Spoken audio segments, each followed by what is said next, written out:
উনি সফরে বেরিয়েছেন হাদিস কালেকশনের জন্য। প্রচন্ড শীতের রাত, উনি মাগরিবের নামাজ, এশারের নামাজ পড়ে একটা মসজিদে শুয়ে পড়লেন, আর শুয়ে শুয়ে হাদিস পড়তেছেন। কি পড়তেছেন? কথা বলেন। আর মনে মনে ভাবলেন রাতটা মসজিদে কাটায় দেব, ফজরের নামাজ পড়ে আবার বেরোবো। কিন্তু দারোয়ান এসে বলে মসজিদে থাকতে পারবেন না, ওঠেন। দারোয়ান আছে না, কথা কন। আহমদ ইবনে হাম্বল বললেন, আমি শুধু রাতটা থাকতে চাই, আমি তো ফজরেরও মুসল্লি, ফজর নামাজ পড়বো তো এই মসজিদে, আমার থাকতে দাও। দারোয়ান তো দেয় না, কেন? মসজিদে থাকার জায়গা না, যান মিয়া। উনি যে আহমদ ইবনে হাম্বল এটা চিনে নাই, থাকতে দেয়। কি করবে এখন? উনি কাঁথা গুছিয়ে হাদিসের কিতাব নিয়ে কাঁধের মধ্যে ব্যাগ নিয়ে মসজিদ থেকে বেরোয় গেলেন। কি আর করবে, প্রচন্ড শীত, আর কাঁপতেছেন বুড়ো মানুষ। পথিমধ্যে দেখলেন বাজার, বাজার একজন খাব্বাজ, শাবুন খাব্বাজ, যুবক রুটি বিক্রেতা। সে রুটি বিক্রি করে, চুলার মধ্যে রুটি সেকে। সে যে সালাম দিল, আসসালামু আলাইকুম, যুবক বলে ওয়ালাইকুম আসসালাম।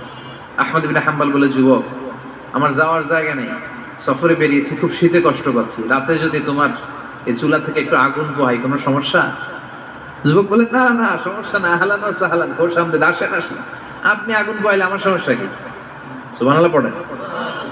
আল্লাহ শুকরিয়া করে উনি বসলেন আর আগুন পোহাচ্ছেন। আর খেয়াল করলেন যুবক রুটি বানায় আর পরে আস্তাগফিরুল্লাহ, রুটির দলা বানায় পরে আস্তাগফিরুল্লাহ, খামির বানায় আর পরে আস্তাগফিরুল্লাহ, রুটি নিয়ে উনুনের ভিতরে চুলার ভিতরে সেকা দেয় আর পরে আস্তাগফিরুল্লাহ, দোকানদারের কাছে কেউ আসলেই সে রুটি দেয় আর পরে আস্তাগফিরুল্লাহ, ক্রেতার কাছ থেকে টাকা নিয়ে ক্যাশ বক্সে রাখে আর কি পড়ে, আবার রুটি বানানো শুরু করে আর কি পড়ে, খালি এইটাই পড়তেছে। ইমাম আহমদ ইবনে হাম্বল তো অবাক, কিরে এটা আবার কেমন যুবক, খালি আস্তাগফিরুল্লাহ।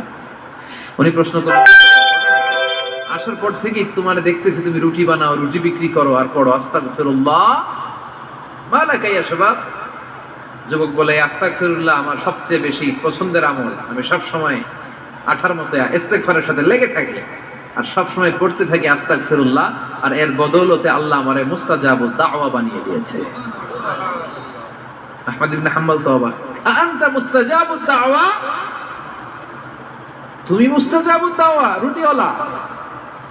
আমি এত বছর হাদিস পড়াই, আমিও তো মুস্তাজাবুদ দাওয়া না, আর তুমি রুটি বেচো বাজারে, তুমি মুস্তাজাবুদ দাওয়া, তুমি দোয়া করলে সব কবুল হয়ে যায়।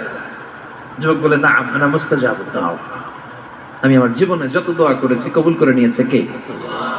সব দোয়া কবুল করে নিয়েছে আল্লাহ, একটা দোয়া ছাড়া। কয়টা? আহমদ ইবনে হাম্বল